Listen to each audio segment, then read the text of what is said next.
Eh ben, il y en a encore avec vous, Alessandra, puisque Stromae, on danse, mais vous aussi, vous avez dansé à Shanghai d'ailleurs. Beaucoup, oui. Enfin, vous avez goûté à la vie nocturne de Pékin et à Et celle de Shanghai, Laquelle est absolument. la plus attrayante pour une occidentale? Les deux. Je dirais qu'à Shanghai, c'est moins dépaysant parce que c'est une ville très internationale. D'ailleurs, quand on se balade dans la rue, on entend énormément parler anglais, même français. Les bars peuvent très bien ressembler à ce qu'on a ici à Paris. J'avais un copain sur place, vous le connaissez puisqu'on nous avons diffusé des émissions avec lui, Lee Song, donc humoriste, mais qui fait aussi tout un tas d'autres choses pour des délégations françaises qui arrivent à Shanghai, des hommes politiques, etc. Et donc je l'appelle, je dis Lee Song, j'ai envie de te voir, je suis avec un groupe de journalistes qui ont envie de faire la fête, qui ont envie de bouger. Moyenne d'âge 40, 43, voilà. Et du coup, on le retrouve, il vient nous chercher à l'hôtel avec sa copine française. Il faut dire que Lee Song, il est vraiment complètement francisé. C'est un humoriste donc, qui a monté un show en français, ouais. sur les modes de vie franco-chinois. Il a passé du temps en Erasmus en France, à Rennes, si mes souvenirs sont bons. Et voilà, donc il en parle de manière très drôle.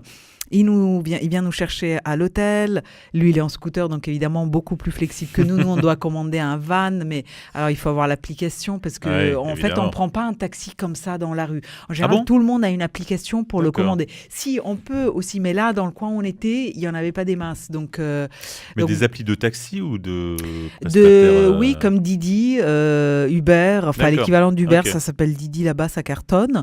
Donc, heureusement qu'on était accompagné quand même de cette jeune cette appli, excusez-moi Alessandra, oui. vous pouvez la télécharger? Non, parce que c'est relié à un compte bancaire en Chine. D'accord. Donc voilà, d'où l'importance aussi. Pour nos auditeurs, s'ils ont besoin de se déplacer. Par dans les grandes villes. Moi je dirais... le taxi est facilement accessible. Oui, le taxi est facilement accessible. Et c'est pas très cher. Peu ouais. cher. Pour des petites distances, on en a pour 3-4 euros, pas plus. Pour des longues distances à Pékin, on en a eu pour 80 yuan. Ça faisait plus d'une demi-heure de trajet.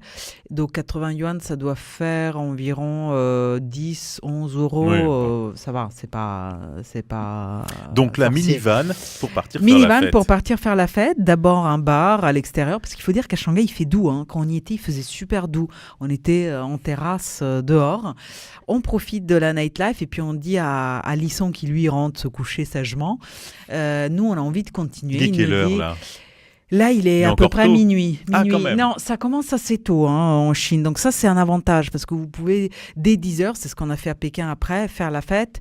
Et puis à minuit, vous avez dansé pendant 2 heures, vous êtes content, vous rentrez et vous vous couchez pas trop tard. Donc là, il est minuit et on arrive dans ce bar où, très mélangé, pas trop de Chinois, justement un bon mix d'étrangers et de Chinois, et des DJ aussi étrangers et donc chinois. Donc un bar, un grand bar, c'est des DJ ou... c'est pas une boîte de nuit encore, non, ça c'était un bar, mais il mixait, donc on pouvait danser, on payait pas d'entrée. Et on payait que les consommations.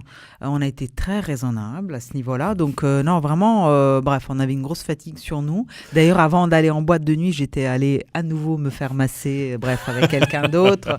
On trouve toujours des moyens pour se ressourcer. Donc, je dirais un contexte international, même au niveau musique. Vous venez d'entendre Stromae, ils ont passé du Stromae, ils ont passé tous les tubes qu'on peut entendre dans des bars maintenant, mais bien mixés. Et puis avec des DJ qui étaient très à l'écoute de ce qui se passait sur le dance floor. Ils voyaient s'il y avait des gens qui bougeaient ou pas. Et vous y étiez. Et on y était jusqu'à 2h du matin à peu près. Puis après, on s'est dit, bon là... Là, on est vendredi soir. Donc on peut travailler le lendemain. C'était un jeudi soir. C'était un jeudi soir. D'ailleurs, il commençait à y avoir pas mal de personnes habillées en Halloween, déguisées, puisque ça arrivait le week-end. Enfin, Halloween, c'est très bien implanté en Chine, en tout cas dans les grandes villes. Il faut dire que la Chine a des aspects très importants qui viennent des États-Unis, que ça soit, ils ont tous leur café dans des gros pots le matin. La pop culture américaine. Oui, complètement, surtout chez les jeunes. Donc, moi, je dirais que Shanghai, c'était super, mais Pékin était plus dépaysant. Shanghai, c'est trop international, si on veut carrément couper avec oui, l'Occident. C'est ça, c'est qu'on y retrouve vraiment ses points de repère facilement. Pékin, sortir dans la nightlife de Pékin, là, on perd un peu plus ses repères. Déjà, on sort plus tôt, il était 9h30, 10h. on prend le métro pour aller dans ce fameux club qui nous avait été conseillé par des étudiants de l'université de communication de Pékin. Et en fait, c'est derrière un stade. Donc, on arrive devant un stade de foot, un énorme stade de foot, et on parcourt tout un chemin. Et cette boîte était derrière le stade. Et on arrive, alors là, pour le coup, on paye 50 yuan pour l'entrée, qui est à peu près 7-8 euros, c'est ça ? Bref. Et on rentre, donc on n'a pas de consommation avec ce qu'on paye.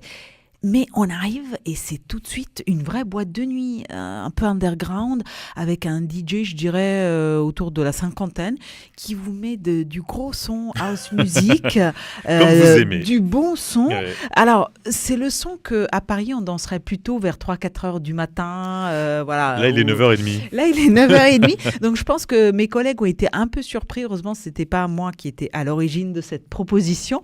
Mais tout le monde a joué le jeu. Bon, il y a eu quand même une partie qui est vite partie dans un bar à vin pour avoir le côté plus parlé.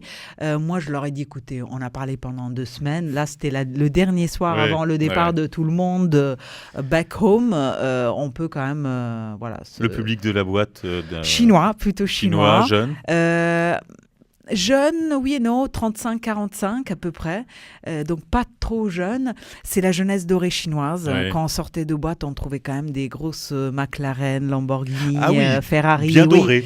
Oui, bien doré, bien doré. D'ailleurs, on a été arrosé aussi par un monsieur en lunettes de soleil qui dansait devant nous. Voilà. Arrosé au sens où, par exemple, il avait renversé mon verre sans faire exprès, donc il a offert plusieurs verres à plusieurs personnes. Enfin voilà.